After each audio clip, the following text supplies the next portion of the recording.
Assalamualaikum warahmatullahi wabarakatuh. Selamat pagi, salam sejahtera bagi kita semua. Kita bertemu lagi dalam seri belajar akuntansi mudah menyenangkan. Hari ini materi kita adalah tentang aset tetap, ya, dimana yang fokus kita adalah tentang penyusutan, ya, metode penyusutan aset tetap. Aset tetap itu adalah harta kita, harta di perusahaan yang dimiliki oleh perusahaan dengan ciri bahwa dia dimiliki untuk digunakan dalam operasional sehari-hari, jadi tidak untuk dijual, ya, digunakan untuk operasional sehari-hari, umurnya lebih dari 1 tahun dan ada bentuk fisik, ya. Jadi kita yang saya bahas di sini adalah aset tetap yang berwujud. Kita tahu aset tetap, ya, ada tanah, ya, kemudian ada kendaraan, ada mesin, ya, ada peralatan atau equipment. Bedanya peralatan dengan perlengkapan, nah ini ya bedanya. Kalau peralatan, ini sudah kita bahas yang kemarin, peralatan atau kita sebut dengan equipment, ya, ini adalah termasuk aset tetap. Dia berbeda dengan perlengkapan. Supplies, kalau supplies ini dia habis pakai, dipakai habis. Contohnya kertas, kemudian tinta, ya, yang atau sampo, ya, di salon-salon itu yang dipakai habis itu yang perlengkapannya. Kita bicarakan yang ini peralatan. Jadi kalau peralatan itu di misalnya perusahaan jasa, ya, misalnya salon, itu tadi peralatannya dipakai tidak habis, ya, ini, ya.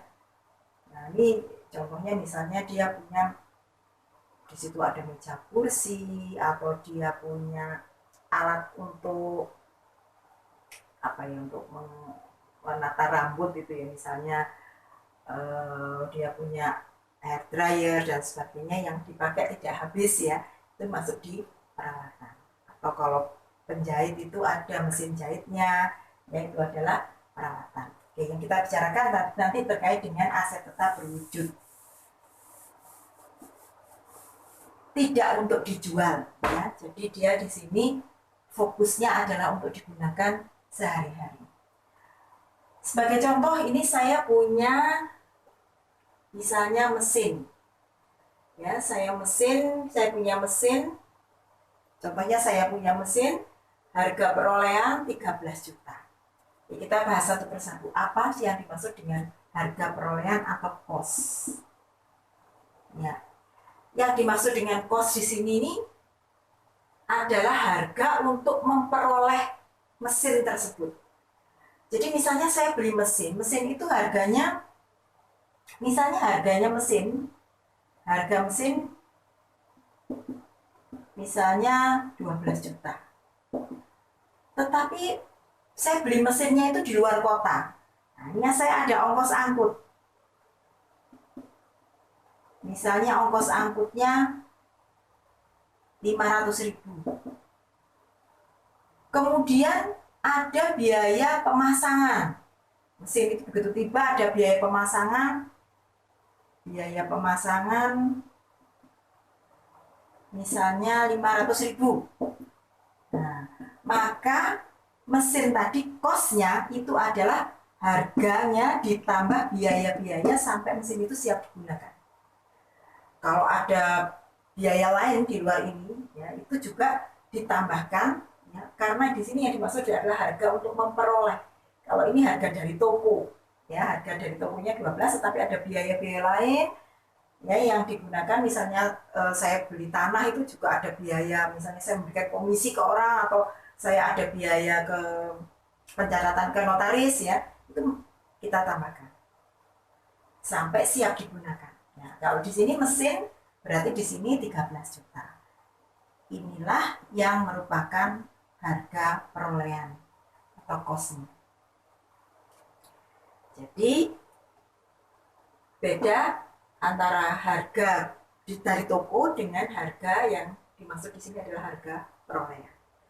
Oke, kita lanjutkan. Itu adalah definisi dari cost. Itu adalah masa manfaat dari aset tetap berwujud itu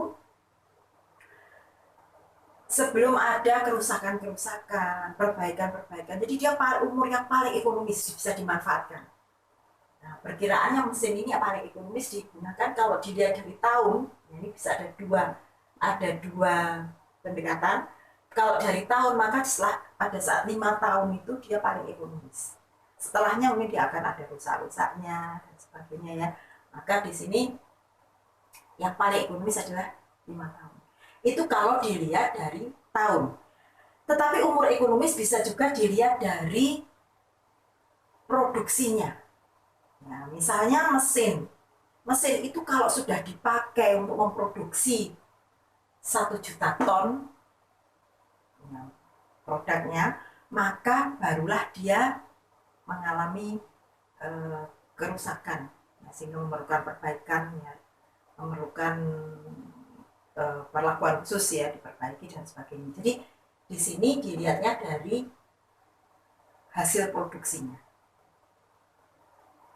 Ya, yang mana yang bisa digunakan? Kita bisa menggunakan pendekatannya, nanti tergantung dari metode apa yang kita pakai.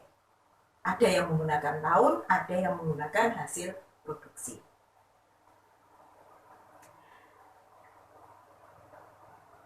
Kemudian kita lihat nilai sisa. Nah, nilai sisa atau residual value itu adalah nilai dari aset tetap berwujud ini, nilai dari aset tetap ini pada saat umur ekonomisnya habis.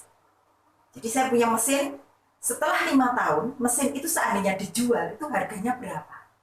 Perkiraan, estimasi ini ya. Perkiraan saya belinya harga perolehan 13 juta, ini nanti 5 tahun ke depan masih laku seandainya saya jual, nah, lakunya 1 juta. Nah, itu adalah residual value. Residual value perkiraan. Misalnya, oh ini nanti 5 tahun lagi sudah tidak ada harganya, maka residual value-nya akan bernilai 0. Ya, jadi ini nilai ini diperkirakan. Nah, tentang umur ekonomis, kenapa kok 5 tahun, ada yang pakai tahun dan ada pakai yang hasil produksi, ada yang menyatakan begini, loh memang umur, kalau mesin itu tidak dipakai meskipun sudah 5 tahun ya dia tidak kehilangan nggak usah wis. Ya, kita lanjutkan. Contohnya mesin tadi. Karena di sini harga perolehannya 13 juta, misalnya mesin itu saya beli tanggal 2 Januari. Ya, di sini ada pembelian mesin.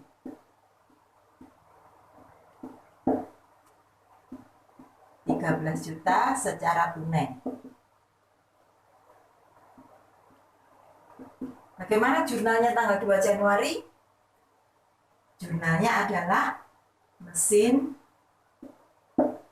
pada kas. Ya, mesin pada kas. Mesinnya 13 juta. Kas mesin bertambah, ya didebet ya, kas keluar 13 juta. Dengan adanya jurnal ini, maka kita posting ke buku besar masing-masing. Kemudian kita setelah dari buku besar akan dipindahkan ke neraca saldo, ya. Akhirnya muncullah di neraca saldo ada mesin 13 juta. Jadi kas ini mengurangi saldo kas yang ada senilai 13 juta. Nah, kita bicarakan tentang mesin ini. Mesin ini seandainya saya buat laporan posisi keuangan,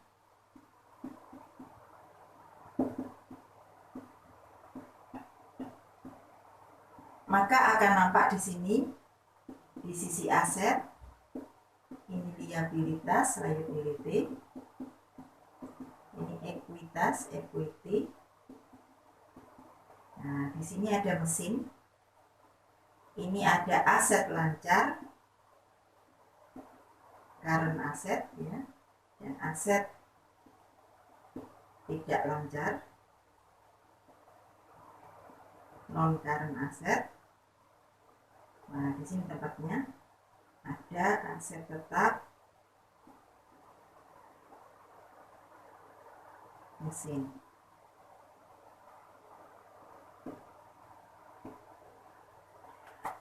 Maka mesin ini akan nampak di sisi aset. Nah, sekarang dengan berjalannya waktu, ya, maka ini posisi tadi ini adalah per 2. Kalau saya buat laporan posisi keuangan pada tanggal 2 Januari tadi, maka akan nampak 13 juta ini. Nah, pada saat sudah saya pakai setahun misalnya, saya akan membuat laporan tahunan, ya, laporan posisi keuangan pada tanggal 31 Desember, maka mesin tadi akan mengalami penyusutan. Ya, ini sudah pernah kita bahas tentang penyusutan, ya. Bagaimana untuk penyusutannya? Penyusutannya jurnal penyusutan adalah pada tanggal 31 Desember saya akan buat jurnal penyusutan. Untuk jurnal penyesuaian, ya, kita buat jurnal penyesuaian untuk penyusutan lagi. Jurnal penyesuaian untuk penyusutan.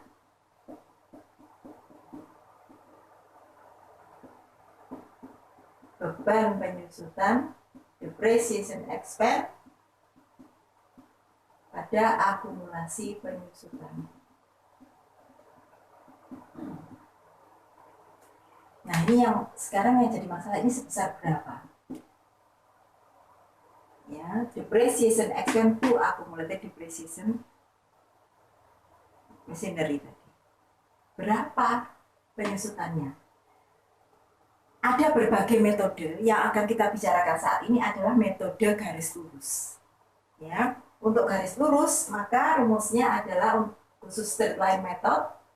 Di sini rumusnya adalah harga perolehan, ya, dikurangi dengan nilai sisa atau residual value dibagi umur ekonomis. Umur ekonomis ini menggunakan yang tahun. Jadi penyusutan setahun per tahunnya adalah harga perolehannya 13 juta dikurangi 1 juta dibagi 5. Maka penyusutan per tahunnya 2.400.000 per tahun. Ya, jadi dia akan menyusut per tahun 2.400.000. Nah, ini baru kita bisa mengisi di sini. Maka jurnal penyesuaiannya tanggal 31 Desember ini untuk tahun pertama yaitu beban penyusutan 2.400.000, akumulasi penyusutan SIN tadi 2.400.000. Ya. Nah, ini jurnal ini akan kita posting, ya, tetap diposting, semuanya diposting jurnal itu. Ini diposting ke buku besar. Sehingga akan nampak ada buku besar beban penyusutan dan buku besar akumulasi penyusutan. Beban penyusutan akan pindah kemana? Ke laba rugi. Ya, laporan laba rugi. Di dalam laporan laba rugi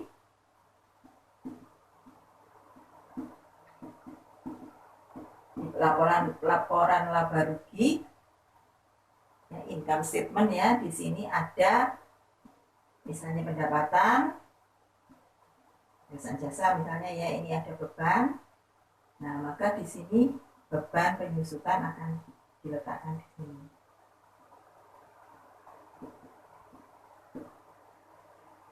Sedangkan akumulasi penyusutan akan diletakkan di mana? Misalnya ada beban-beban, ya. Akumulasi penyusutan akan diletakkan di laporan posisi keuangan. Nah, jadi seandainya saya membuat laporan posisi keuangan tanggal 31 Desember, maka yang nampak di sini, misalnya ini saya ganti ke 31 Desember, maka posisinya sudah tidak lagi mesin ini 13 juta sendirian begini, tetapi karena ada penyusutannya, maka ditulis di sini akumulasi penyusutan mesin. Dalam kurung yang mengurangi 2.400.000. Ya. 2.400.000 ini adalah disebut juga hasilnya adalah nilai buku. Nah, jadi nilai buku itu adalah nilai aset tetap berwujud ini setelah dikurangi dengan akumulasi penyusutan. Jadi akumulasi itu adalah total penyusutan. Karena baru disusutkan 1 tahun, maka penyusutannya baru 2.400.000. Sehingga nilai bukunya adalah di sini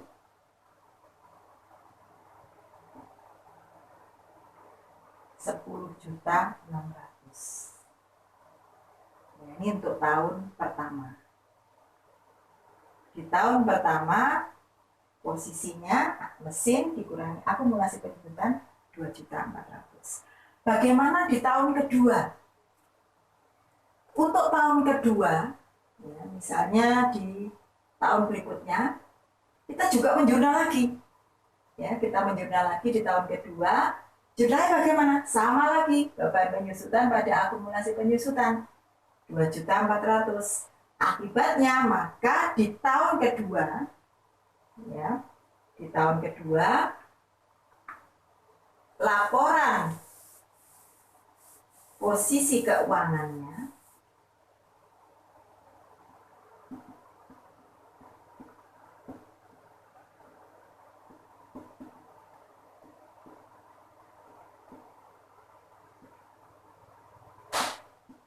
per 31 Desember. Ini misalnya tahun pertama. Tahun pertama misalnya di sini tahun 2000.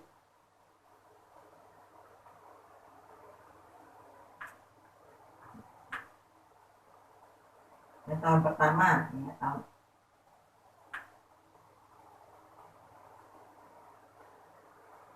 misalnya tahun pertama, ya, misalnya di tahun 2014 misalnya. Maka di sini misalnya 2015, maka di sini aset, ya, tetap di sini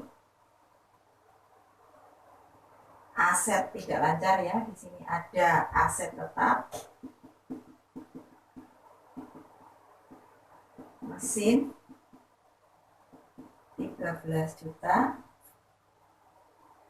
akumulasi penyusutan mesin itu tidak lagi 2.400.000, tetapi sekarang 4.800.000. Mengapa 4.800.000?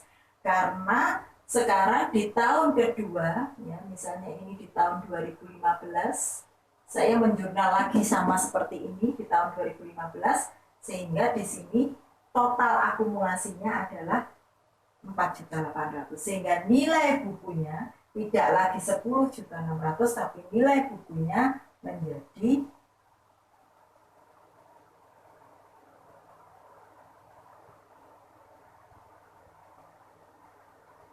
8.200.000. Beban penyusutan tetap masuk laba rugi. Tetapi ingat, di laba rugi, karena laba rugi itu ada closing setiap tahun, berarti dia tidak terakumulasi seperti ini, ya. Jadi di laba rugi di bebannya akan tetap 2.400.000. Karena ada jurnal penutup, ya. Nah, di sini akan terus seperti ini sampai di tahun kelima. Di tahun kelima, maka nanti tampilan di tahun kelima, ya, tahun kelima misalnya dari 2014, 2015, 16, 17, tahun 18 misalnya, di tahun 2018,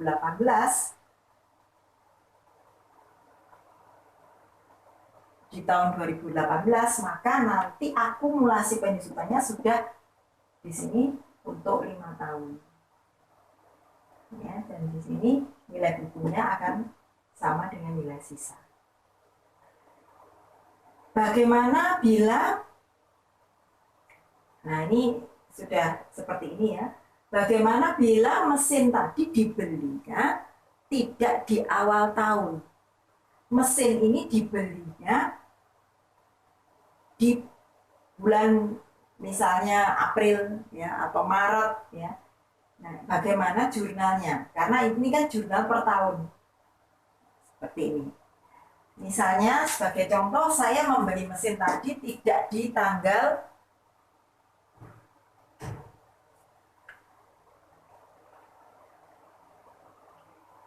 saya membeli mesinnya tadi tidak di tanggal 2 Januari, tapi saya membeli mesinnya tadi di tanggal 3 April. Jurnalnya sama, ini jurnal tanggal 3 April. Nah, sekarang bagaimana dengan penyusutannya? Laporan posisi keuangan tetap 31 Desember tahun pertamanya di 2014. Ya, kita lihat sekarang kalau dibelinya April, maka dari tanggal 1 April ke 31 Desember untuk tahun 2014 ini tidak lengkap 1 tahun. Ya, tidak lengkap 1 tahun, berarti kita hitung berapa bulan di sini. Ya. Ada 8 bulan. Maka penyusutan di tahun pertama, tanggal 31 Desember 2014, ini jurnalnya adalah beban penyusutan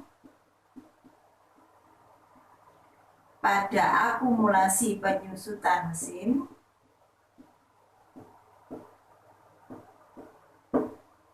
ini hanya 8 bulan. Berarti kita hitung 8 per 12 kali 2.400.000. Hanya 1.600.000.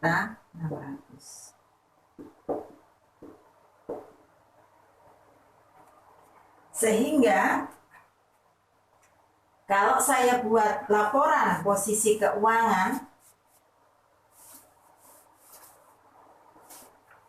tanggal 31 Desember 2014, di sini ada mesin 13 juta. Di sini ada akumulasi penyusutan mesin senilai 1.600.000.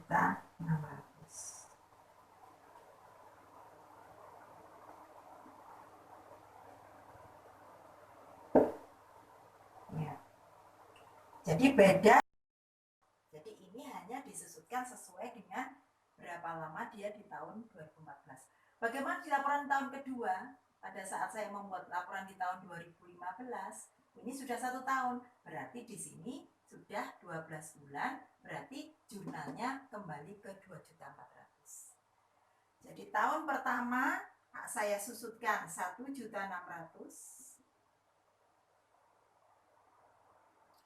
Tahun kedua saya susutkan 2.400.000. Tahun ketiga saya susutkan 2.400.000. Nah, kalau saya buat tahunnya di sini berarti 2014. Ini tahun 2015, 2016, 2017. Tahun keempat tetap sama, 2018.